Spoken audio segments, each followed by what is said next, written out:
Bonjour à tous et bienvenue dans cette nouvelle vidéo. Aujourd'hui, nous allons parler rat, nous allons parler efficacité, nous allons parler prix réduit. Je veux bien sûr parler de matériel d'occasion. Et aujourd'hui, je vais vous donner mes petites astuces pour acheter du matériel d'occasion. Alors, restez bien jusqu'à la fin, on accroche la ceinture et on y va!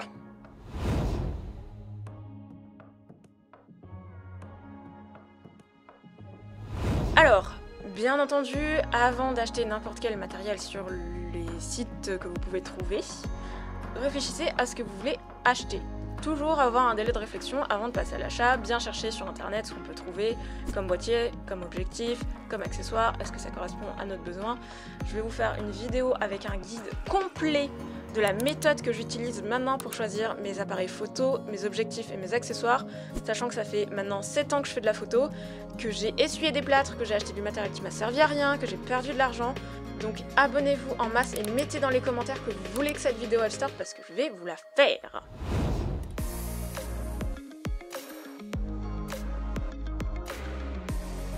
Deuxième étape, vous avez fait vos recherches préalables sur internet. Vous avez choisi un boîtier, un objectif, un trépied, je sais pas, un accessoire, un drone, bref, vous avez votre cible. Maintenant, ce que vous devez faire, c'est écumer un peu tous les sites d'occasion. Donc, ce que je vous recommande en priorité, ce sont les sites de vendeurs professionnels, donc vos magasins photos qui sont à côté de chez vous, ils font de l'occasion, c'est très bien. Je peux notamment recommander IPLN qui fait de l'occasion, qui est un site assez solide et assez fiable. Moi, j'ai acheté le Fujifilm X3, qui est juste ici, un magasin de Paris qui le vendait en occasion et je lui ai commandé en ligne et il est arrivé impeccable. Donc privilégiez nos commerçants locaux qui font des superbes occasions. Si jamais vous ne trouvez pas la perle rare, vous pouvez passer sur les sites en ligne de reconditionnés. Mais attention, toujours aux garanties à l'état du matériel, ça peut être un peu plus risqué. Vous avez le site MPB, si je dis pas de conneries. Je l'ai déjà consulté pour avoir une idée du prix en occasion de certains objectifs que je voulais acheter. Je n'ai jamais acheté dessus, donc je ne sais pas vraiment ce que ça vaut. Il y a d'autres sites, Le Bon Coin notamment. Je dirais que c'est plutôt des gens aguerris qui doivent aller sur Le Bon Coin, parce qu'il faut avoir certaines notions pour pas se faire rouler et acheter du matériel défaillant ou qui ne correspond pas, tout simplement.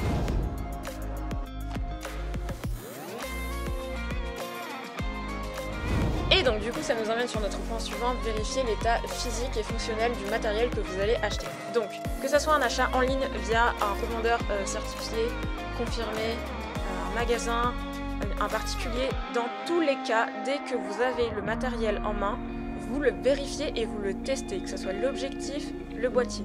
Vous l'ouvrez, vous prenez des photos, vous faites des vidéos de l'aspect déjà physique. Est-ce que c'est abîmé? Est-ce qu'il y a des rayures? Est-ce qu'il y a des impacts qui n'étaient pas mentionnés? Est-ce que fonctionnellement ça déclenche? Si c'est un boîtier, ça filme? Est-ce que tous les boutons sont opérationnels et fonctionnels? Est-ce qu'il n'y a pas de retour? Un bouton qui a l'air un petit peu suspect? Est-ce que les batteries fonctionnent? Est-ce qu'il tire la batterie? Est-ce que les objectifs ont la mise au point correctement? Est-ce que l'AF fonctionne? Est-ce que plein de choses comme ça? Il faut vraiment être minutieux et vérifier. L'avantage d'acheter en direct dans un magasin ou à un particulier, c'est que vous pouvez vérifier sur place. Et à un professionnel, vous avez une garantie. Dans tous les cas, vérifiez toujours tout avant de valider une transaction. Et n'hésitez pas à faire appel à un retour. Normalement, en France, on a un délai de retour de 15 jours, si je dis pas de bêtises, ou une garantie quelconque.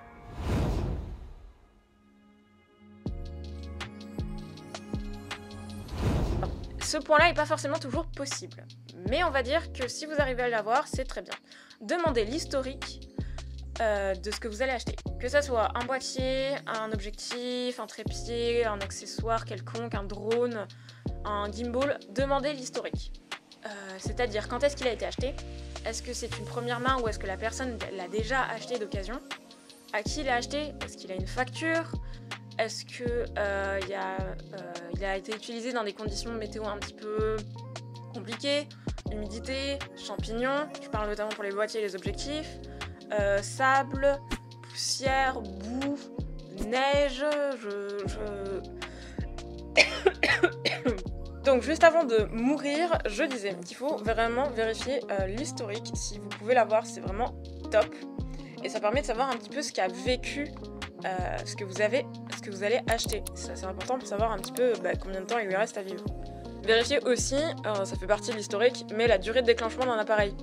Ça se vérifie assez facilement et ça permet de connaître l'usure du capteur. Regardez aussi si il a déjà été nettoyé, ça normalement la personne qui l'a peut le dire. Et pareil pour les objectifs, demandez s'il a déjà été nettoyé ou non. N'hésitez pas à tourner les bacs de focus, appuyer sur les boutons, tourner les bacs de mise au point, oui de focus, et de zoom si c'est un zoom pour vérifier que le barillet ne grince pas et qu'il n'y a pas des trucs coincés dedans.